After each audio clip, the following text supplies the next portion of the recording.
دا ویډیو لازم مخکې شیر کړئ.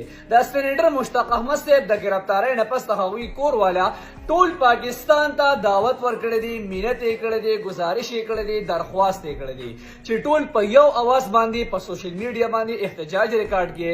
ټول روزه چې څوک راوتی شي بهر روزه، څوک نشي راوتی په میډیا اواز پورته کړي. د چا دپاره؟ د هغه مظلوم فلسطینیانو دپاره، د هغه مظلوم د غزا د خلکو دپاره چې دې وخت کې په ظلم بربریت شروع دی، د هغه د سموت لوټیلا د مجاهدینو دپاره چې څوک صرف د الله د رضا لپاره د دغه فلسطینیانو د اواز اوچتولو دپاره لاړل او دې وخت کې د اسرائیل طرف نه گرفتار شوي دي او د یو اسلامي ملک طرف نه ورله هم اواز نه اوچتېږي.